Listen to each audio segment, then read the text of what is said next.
Bueno, y damos la bienvenida una vez más a este tiempo devocional. Buenos días, Señor. Este espacio que hacemos cada mañana desde aquí, desde nuestro canal de YouTube en la Iglesia Renacer Evangelista Internacional. Este espacio que el objetivo es que cada día nos conectemos con la presencia de Dios a través de su palabra. Recuerden que la palabra de Dios es alimento, la palabra de Dios es agua viva, es el pan que viene para nuestras vidas, es lámpara a nuestros pies y lumbrera a nuestro camino. Y antes de iniciar nuestra meditación del día de hoy, quiero invitarles a que escuchen este audio hasta el final, a que les den me gusta a nuestros contenidos.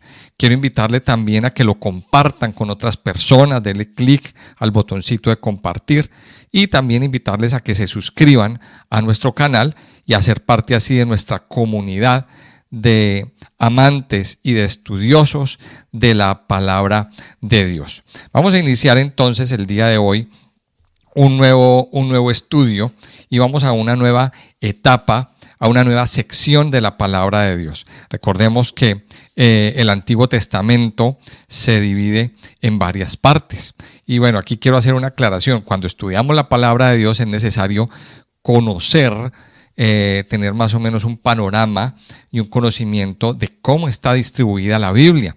Ya en el momento en que estamos, en el punto en que estamos, pues consideramos que ya estamos en un nivel un poquito avanzado y ya les voy a explicar por qué. La Biblia, ¿cómo se divide? ¿Cómo se divide el Antiguo Testamento? Bueno, el Antiguo Testamento se divide en varias partes. La primera parte es la Torá, que son los 5 primeros libros de la Biblia, que va desde Génesis hasta Deuteronomio. Nos cuenta la creación del mundo y cómo se formó el pueblo de Israel hasta el momento en que llegan a la tierra prometida, salen de Egipto, que fueron esclavos en Egipto y llegan a la tierra prometida. A partir del libro de Josué nos encontramos todos los libros históricos de la palabra de Dios. Entonces todos estos libros nos van contando en orden cronológico la historia del pueblo de Israel hasta su regreso del exilio en el libro de Esdras y Nehemías. Entonces hasta ahí nos va contando. Entonces esa es la segunda sección de la palabra de Dios. La tercera sección son los libros poéticos que están en medio del Antiguo Testamento. Son libros muy bonitos. Es el libro de Job, el libro de los Salmos, el libro de Proverbios, Cantares, Eclesiastés. Estos libros pues son poesía, son poemas. Estos libros nos ayudan a reflexionar, a alabar a Dios, nos llevan a tener una comunión con Dios. También están puestos en orden cronológico. Y luego viene la sección de los profetas mayores, que son Isaías, Jeremías, Ezequiel y Daniel. Y luego viene la última sección del Antiguo Testamento, que es conocida como profetas menores. Ustedes pueden ver que pues prácticamente la mitad del Antiguo Testamento son profecías. Esas profecías, esos profetas, pues están divididos entre profetas mayores y profetas menores. Hay 12 escritos, empezando por el libro de Oseas, que son considerados como los profetas menores. ¿Por qué se llaman menores? Mire, no porque los unos sean mayores que los otros. Se han llamado profetas menores por el volumen de sus escritos. Pero sus escritos y sus profecías son igual de contundentes, igual de fuertes, igual de especiales que los mismos profetas mayores. Entonces, cuando estamos estudiando estos profetas mayores y menores, pues estamos llegando a un nivel avanzado del estudio de la Biblia, porque es entender profecía.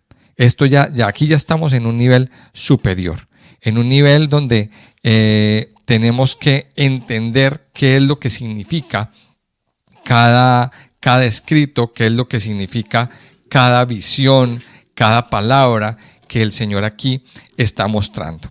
Entonces, para entender los profetas menores, tenemos que remontarnos devolvernos un poquito en la historia. Les estaba diciendo hace un momento que todo está puesto en orden cronológico. Y los profetas menores igual, están puestos en orden cronológico y empiezan en un momento de la historia. Y aquí nos tenemos que devolver. ¿A qué tiempo nos tenemos que devolver? Al tiempo de los reyes. Entonces recordemos que el reino de Israel en algún momento de la historia se dividió y quedó por un lado el reino del norte con 10 tribus y por el otro lado el reino del sur con las otras 2 tribus. Al reino del norte se le llamó Israel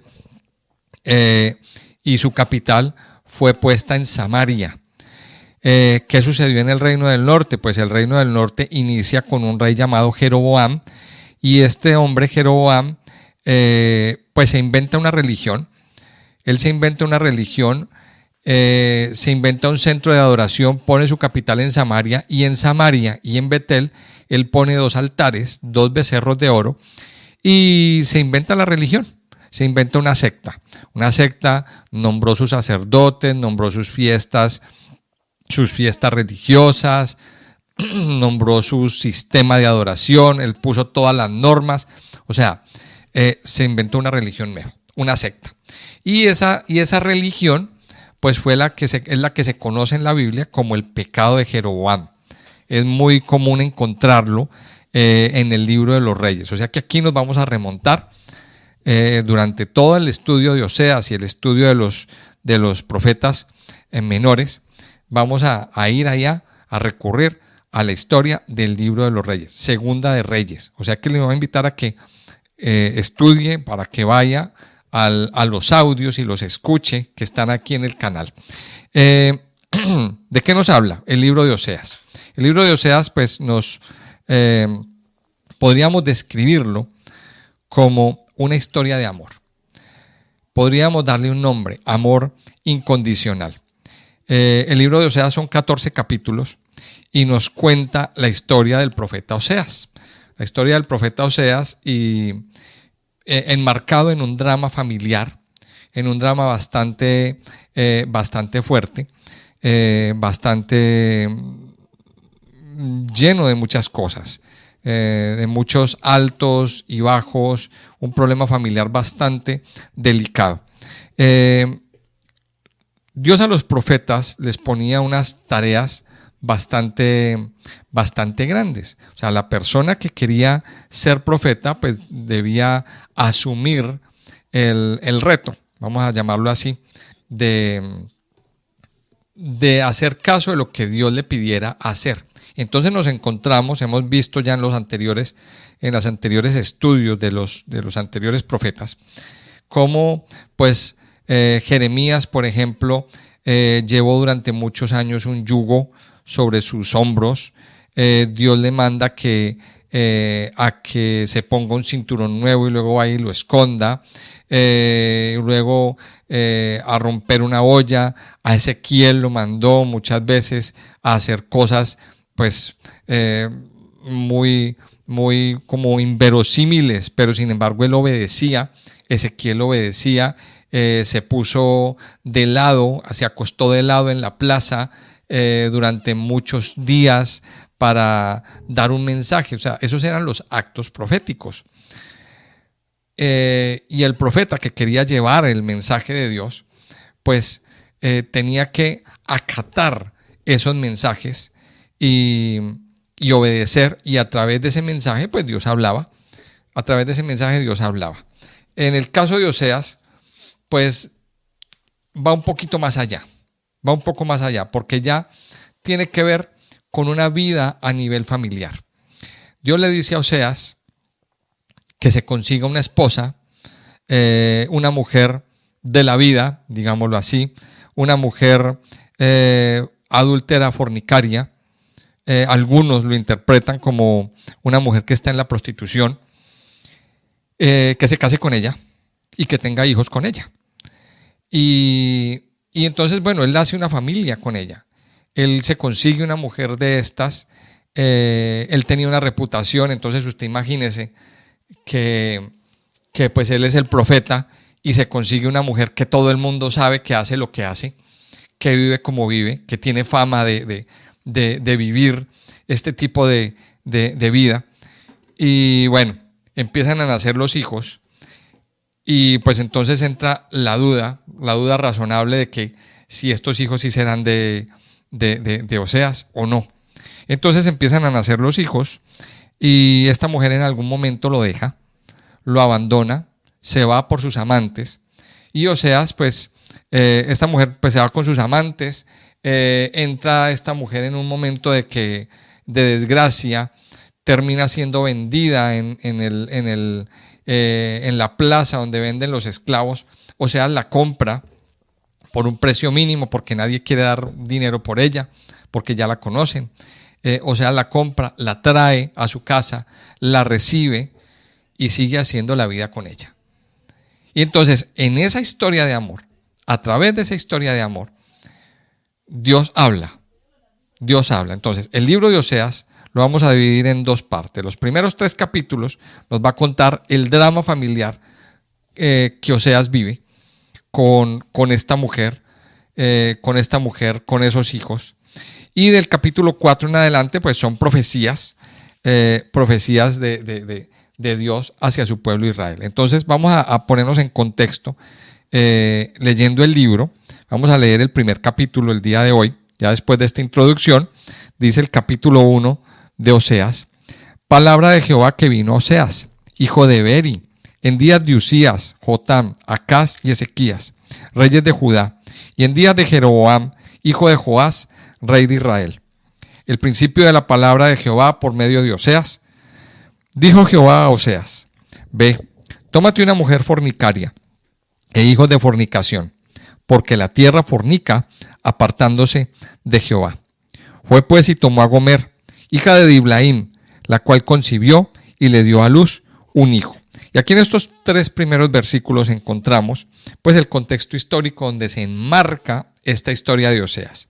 Si miramos bien, esta introducción del versículo 1 pues es la misma introducción de Isaías.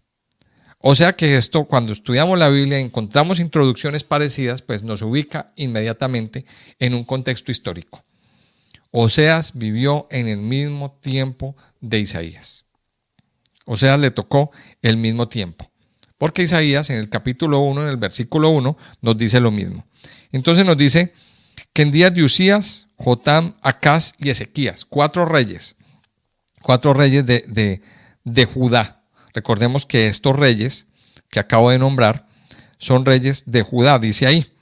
Y dice, y en días de Jeroboam, hijo de Joás, rey de Israel. Este Jeroboam que aparece aquí es Jeroboam II.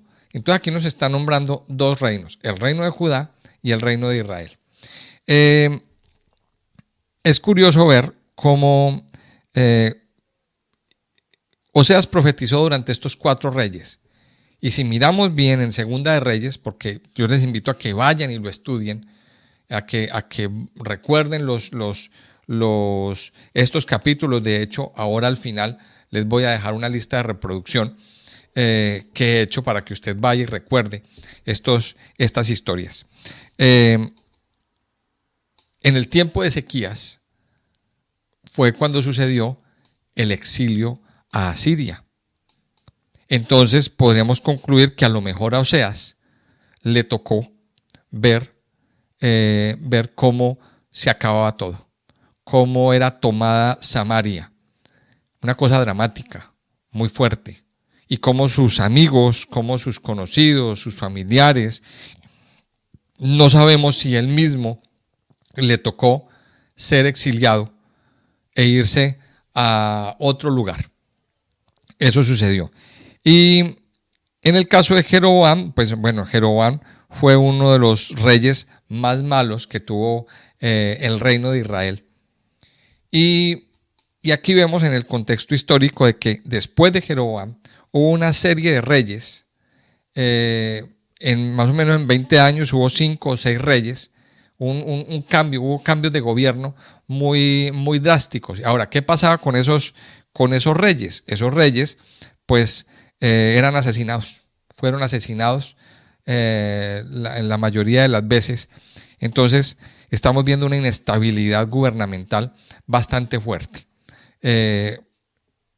Eso sucedía entonces en el reino de Israel. Oseas le profetizó al reino de Israel. Entonces ya vamos aquí como identificando las cosas. Mientras Isaías hablaba al reino de Judá, Oseas le estaba hablando al reino de Israel. ¿Y qué fue lo que le dijo Dios a Oseas? Pues le dijo sencillamente, tómese una mujer fornicaria, una mujer de la vida, una mujer que supuestamente trabaja en la prostitución y va a tener hijos de fornicación. Es decir, esos hijos que va a tener a lo mejor no sean suyos. Dice, y aquí nos da una razón después del punto y coma, porque la tierra fornica apartándose de Jehová. Entonces, este libro nos va a hablar mucho de este punto. Entonces, a través de la vida de Oseas, Dios quería dar un mensaje bastante fuerte y bastante dramático. Y dice en el versículo 3 que él fue y tomó a Gomer, hija de Diblaín, la cual concibió y dio a luz un hijo. Dice el verso 4, y le dijo Jehová, ponle por nombre Jezreel, porque de aquí a poco yo castigaré la casa de Jehú por causa de la sangre de Jezreel, y haré cesar el reino de la casa de Israel. Y en aquel día quebraré yo el arco de Israel en el valle de Jezreel. Concibió otra vez y dio a luz una hija. Y le dijo Dios, ponle por nombre Lo-Ruhama, porque no me compadeceré más de la casa de Israel, sino que los quitaré del todo. Mas de la casa de Judá tendré misericordia y los salvaré por Jehová su Dios. Y no los salvaré con arco, ni con espada, ni con batalla, ni con caballos, ni jinetes. Después de haber destetado a Lo-Ruhama, concibió y dio a luz un hijo. Y dijo Dios, ponle por nombre Lo-Ammi, porque vosotros no sois mi pueblo, ni yo seré vuestro Dios. Entonces estamos viendo que Oseas forma una familia con una mujer que tenía fama de ir de marido en marido, de hombre en hombre, y empiezan a nacer los hijos. Ahora, usted imagínese la situación. Esta mujer tenía fama de tener muchos amantes y empiezan a nacer hijos. ¿Cuál es la sensación de Oseas? Pues la sensación de Oseas es pensar inmediatamente o poner en duda si esos hijos sí eran de él o no. Pero aquí Dios quería dar un mensaje. Y lo primero es el primer hijo, o sea, con cada nombre de cada hijo Dios le da una enseñanza y nos da una enseñanza. Y el primero que nace es Jezreel. ¿Y por qué Dios le dice a Oseas que le ponga por nombre Jezreel? Mire lo que dice, porque de aquí a poco yo castigaré a la casa de Jehú por causa de la sangre de Jezreel y haré cesar el reino de la casa de Israel. Entonces aquí uno se pregunta, ¿quién es Jehú? ¿De qué está hablando el Señor? Entonces aquí nos tenemos que transportar al segundo libro de Reyes, donde Dios le da una misión a Elías. Bueno, aquí tenemos nosotros que entender algo. Hubo un momento en que el profeta Elías recibió de parte de Dios la misión de derrotar los profetas de Baal. Elías los derrotó por allá en Primera de Reyes, en el capítulo 17, 18. Más adelante, acto seguido, Elías se desanima y sale al desierto y es llevado al monte, es confrontado con Dios en el monte Horeb, el monte de Dios. Y allí Dios le da un mensaje a Elías y le pone 3 misiones a Elías. Primero, que unja al profeta, a otro profeta en su lugar, el profeta Eliseo. Segundo, que unja a Jehú, que era un militar, para ser el rey de Israel. Y tercero, que ungiera al nuevo rey de Siria.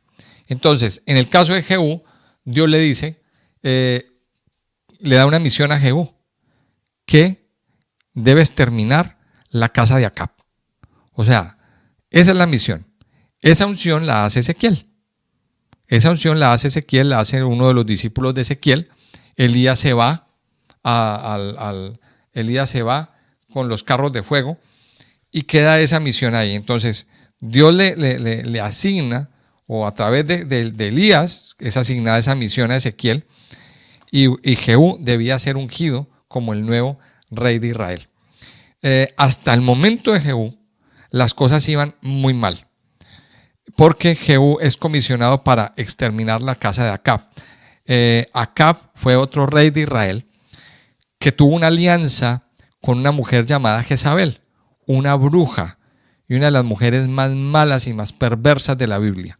Entre los dos instauraron una nueva religión y un nuevo culto en Israel, que es el culto a Baal. O sea, eso aparte del culto que había instituido Jeroboam, porque la gente no se había alejado del pecado de Jeroboam, y encima de ese pecado de Jeroboam, pues hay un nuevo culto que es el culto a Baal. Y hay un templo a Baal, y bueno, toda esa cuestión. Pues de ese matrimonio de Acab y de Jezabel, ahí hubo mucha descendencia, hubo una descendencia grande. Entonces Jehú es comisionado por Dios para exterminar la casa de Acab. Y así lo hizo. Jehú viene a exterminar, Jehú viene a acabar con todo, y hubo mucho derramamiento de sangre. Usted puede leer ahí en Segunda de Reyes, en los capítulos 9, 10, 11, por esos lados, cómo hubo mucho derramamiento de sangre, hubo mucho ensañamiento, hubo muchas masacres muy fuertes. O sea, hubo una cosa aterradora. Jehú extermina a la casa de Acab. Entonces aquí uno se pregunta cuando lee Oseas, ¿por qué Dios va a juzgar y va a castigar la casa de Jehú por la sangre derramada? Porque si leemos bien en Segunda de Reyes, pues a Jehú se le fue la mano, digámoslo así. A Jehú se le fue la mano. O sea, fueron muchas las cosas que pasaron. Pero además de todo, esto lo digo yo, esto es mi opinión, quiero aclararlo.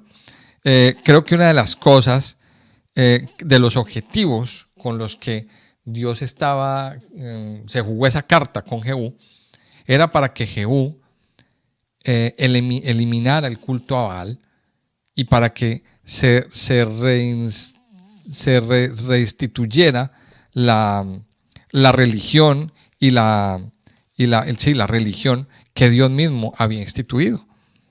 Pero no fue así. La Biblia nos dice que Jehú eliminó la casa de Acab, exterminó el culto a Baal, pero Jehú siguió en el pecado de Jeroboam. O sea, Jehú siguió igual de idólatra que todos los demás. O sea, Jehú no arregló nada. Derramó mucha sangre, pero no arregló nada. Él siguió en la misma idolatría, en la misma mentira en la que estaba todo el mundo. O sea, ese derramamiento de sangre no sirvió de nada. Y entonces aquí Dios está juzgando eso. En Oseas, de eso es que está hablando, dice que castigaré la casa de Jehú por causa de la sangre de Jezreel y haré cesar el reino de la casa de Israel. O sea, Dios aquí ya le estaba diciendo al pueblo de Israel, al reino de Israel, esto se va a acabar. El pecado llegó al colmo. Su pecado llegó al colmo y ya no me aguanto más. Haré cesar el reino de la casa de Israel. Y dice, y en aquel día quebraré yo el arco de Israel en el valle de Jezreel. Porque eso nos lleva a recordar las injusticias que se cometieron durante ese tiempo del reinado de Acab. Nada más le voy a contar una. Acab se enamoró de una viña que era propiedad de un hombre llamado Nabot. Él vino y dijo, Nabot, véndame su viña. Nabot no se la quiso vender porque era la herencia de sus papás. Estaba en todo su derecho de decir no. Pero sin embargo, Jezabel se inventa toda una estrategia para acusarlo falsamente.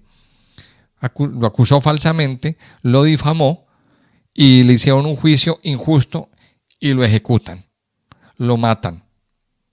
O sea, se derramó sangre inocente. ¿En dónde? En Jezreel. Entonces Dios aquí lo primero está juzgando esto. Lo segundo, dice que ella concibió otra vez. Y Dios le dice que le ponga por nombre a la niña Lo-Ruhamah, que significa no compadecida. Porque dice aquí, porque no me compadeceré más de la casa de Israel, sino que los quitaré del todo. Entonces los hijos llevaban encima el nombre, un nombre pues un poquito avergonzante. Tú imagínese que llaman a la niña todo el tiempo, oiga, no compadecida, me hace el favor y me trae tal cosa. Es la niña no compadecida. ¿Por qué? Porque Dios ya no se compadece más del reino de Israel, porque su maldad llegó a puntos muy grandes. Y luego viene el tercer hijo. El tercer hijo, que dice que después de haber destetado a la niña, a Lo-Ruhamah, concibió otra vez, y siempre con la duda de si este sí será hijo o no será hijo de Oseas. Y dice el versículo 9, y dijo Dios, ponle por nombre Lo-Ammi, que significa no pueblo mío. Eso significa Lo-Ammi, porque vosotros no sois mi pueblo, ni yo seré vuestro Dios. Mire esto que tenaz.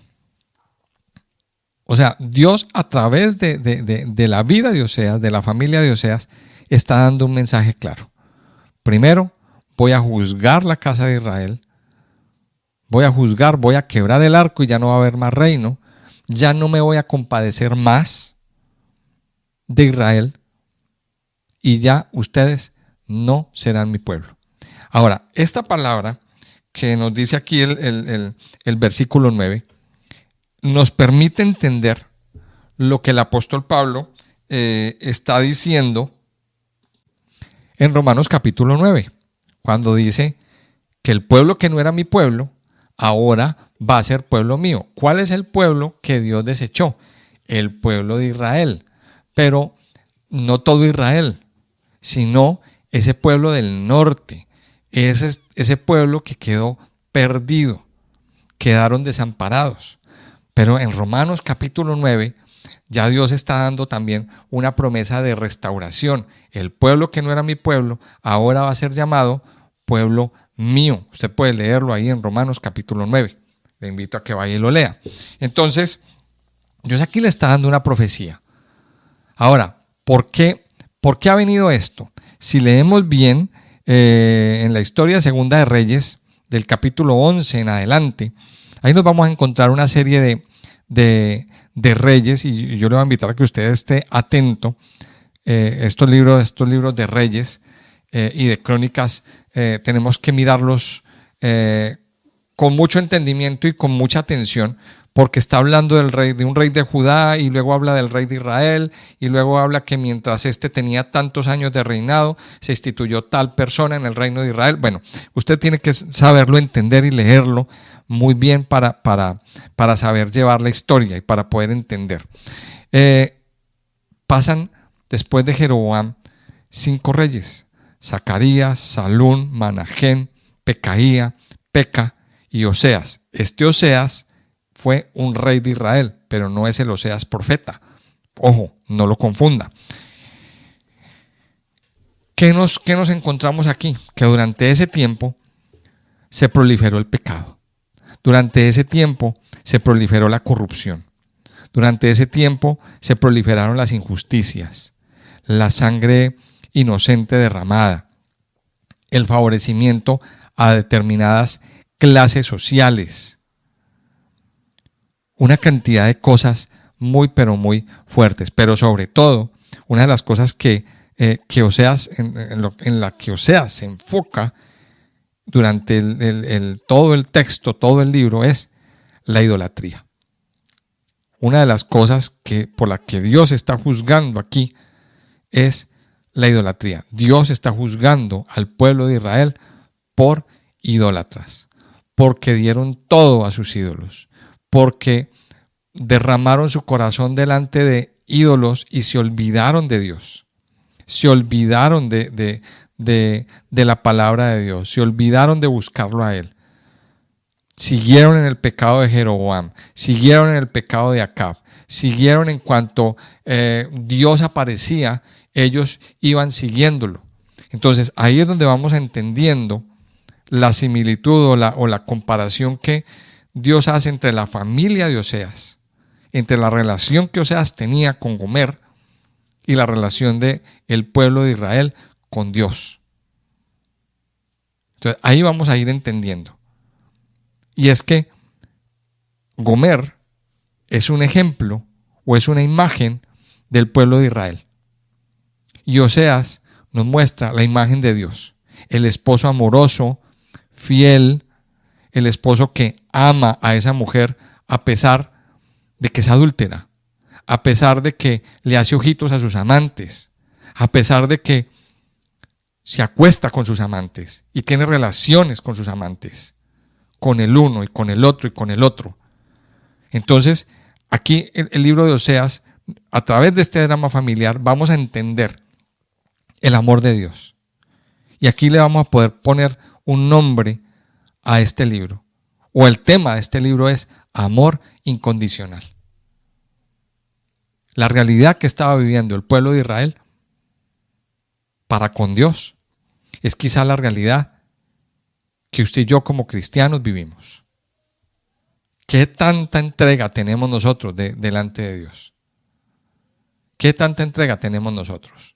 Mire cómo termina el capítulo, versículo 10. Con todo, será el número de los hijos de Israel como la arena del mar, que no se puede medir ni contar. Y en el lugar en donde les fue dicho, vosotros no sois mi pueblo, no sois pueblo mío, les será dicho, sois hijos del Dios viviente. Y se congregarán los hijos de Judá y de Israel, y nombrarán un solo jefe, y subirán de la tierra, porque el día de Jezreel será grande. Y en estos últimos versículos nos encontramos con que, independiente de todo, dice ahí, con todo. O sea, Dios no ha dejado de amar a Israel. Dios no ha dejado de amar a Israel. Dios no ha dejado de poner sus ojos en el pueblo de Israel, que se alejó, que le fue infiel, pero dice que con todo será el número de los hijos de Israel como la arena del mar, que no se puede medir ni contar. Y en el lugar donde les fue dicho, vosotros no sois pueblo mío, les será dicho, sois hijos del Dios viviente. Y eso es lo que dice en Romanos 9. Romanos capítulo 9, versículo 26. El pueblo que no es mi pueblo, ahora será llamado pueblo mío. Ahora, esto es un avance o esto es una profecía del futuro de Israel. Esto es una profecía del futuro de Israel. Y Dios, ¿qué es lo que nos está mostrando? El amor. Su amor tan grande hacia Israel. Hacia un pueblo que le fue infiel.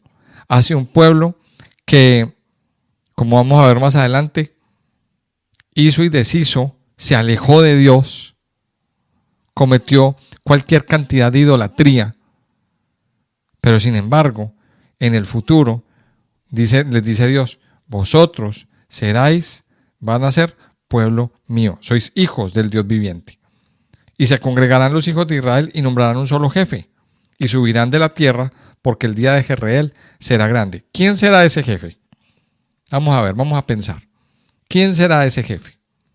Ese jefe con el que el pueblo de Israel unificado va a subir y va a ser un pueblo victorioso. Ese jefe es el Mesías. Ese jefe es el Mesías. Dios no ha desechado a Israel. Dios no ha desechado a Israel en ningún momento, no lo pensemos. Dios tiene un amor incondicional hacia ese pueblo. Lo que pasa es que Dios no va a permitir que su pueblo se aleje. Esta historia de Oseas, entonces, esta primera parte que hemos leído hoy, que hemos estudiado, nos cuenta el drama que vivía Oseas. Ahora piense por un momento. A lo mejor puede que usted esté viviendo o haya vivido este tipo de situaciones. A lo mejor usted se ha sentido o se siente muy mal porque está viendo cómo su cónyuge se va con otras parejas, con otros amantes. Pero miremos esto, cuánta herida queda en el corazón. ¿Cuántas heridas quedan en el corazón cuando estas cosas pasan? ¿Cuántos ¿Cuántas cosas pasan en el corazón de una persona o de un cónyuge cuando su pareja le es infiel? Y eso nos deja ver la herida en el corazón de Dios. Cuando su pueblo le es infiel. Cuando el pueblo que ama al Señor, que busca al Señor.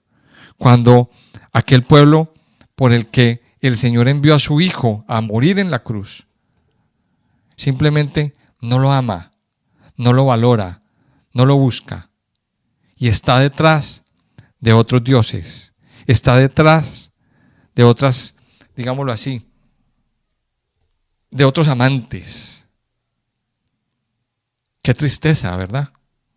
¿Cómo se decepciona el Señor? Este libro de Oseas nos debe llevar a reflexionar precisamente cuál es nuestro papel con el Señor. ¿Estaremos siendo infieles con Dios? ¿Qué tanto estamos amando nosotros al Señor? Esta semana el Señor nos recordaba el pasaje con el cual Dios instituyó la iglesia Iré. Deuteronomio capítulo 6, versículo 5. Y amarás al Señor tu Dios con todo tu corazón, con toda tu alma, con todas tus fuerzas. Y ese es el pasaje o la palabra con la que Dios hace un pacto con el pueblo de Israel. Dios le dice, amen al Señor, que el Señor sea su Dios, con toda su alma, con todas sus fuerzas. No estén idolatrando, no estén yéndose en detrás de otros dioses. Y entonces ahí viene la pregunta, que yo les invito a que reflexionemos en este tiempo, leyendo y estudiando el libro de Oseas. ¿Qué tanto estoy yo, o qué tanto está usted, amado oyente, amando al Señor? ¿Qué tan fiel está siendo usted? No nos engañemos. Y no me lo responda a mí, respóndalo en oración delante de Dios.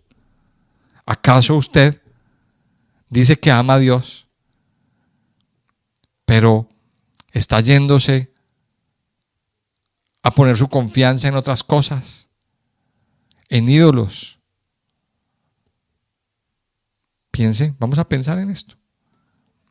Este libro de Oseas nos debe llevar a confrontarnos con esa realidad. Y así como Oseas esperaba una respuesta de parte de su esposa, un cambio de parte de su esposa, así Dios espera un cambio en nuestro corazón, en nuestras vidas. Así que quiero animarles a que meditemos en esta parte. Medite en este pensamiento y que sea el Señor llevándonos, o por su Espíritu, llevándonos a ser fieles cada día más y más y más. Quiero que me acompañe en oración. Padre Santo, quiero darte gracias en esta mañana, en este día, Señor. Gracias por regalarnos tu palabra, Señor. Gracias por permitir que tu palabra venga una vez más, Señor, a nuestros corazones y a nuestras vidas. Gracias porque a través de tu palabra somos confrontados. Porque a través de tu palabra, Señor, tú nos levantas, tú nos fortaleces, tú nos ministras. Tú llenas nuestras vidas y nuestros corazones. Te pedimos, Señor, que nos ayudes a entender la necesidad de ser fieles. Tú lo has dado todo, Señor. Hoy reconocemos que tú nos has dado todo, que tú nos has dado vida, que nos has dado gozo. Incluso enviaste a tu Hijo a morir en la cruz para darnos vida, para rescatarnos de nuestra antigua manera de vivir, de nuestros pecados, Señor. Ayúdanos, Señor, a serte fiel, a serte fieles. Ayúdanos, Señor, a no estar mirando otras cosas, a no estar mirando otros amantes, sino a mirarte a ti, a amarte a ti, a buscarte a ti, todos los días de nuestra vida, Señor. Amado Señor, hoy nos presentamos delante de ti, te pedimos que nos ayudes a amarte solamente a ti, Señor, y a cumplir con tu palabra, a ser fieles y a tener una entrega verdadera hacia ti, Señor. Padre, gracias por este tiempo devocional y por lo que tú nos enseñas a través de esta palabra. En el nombre de Jesús te lo pedimos. Amén y amén.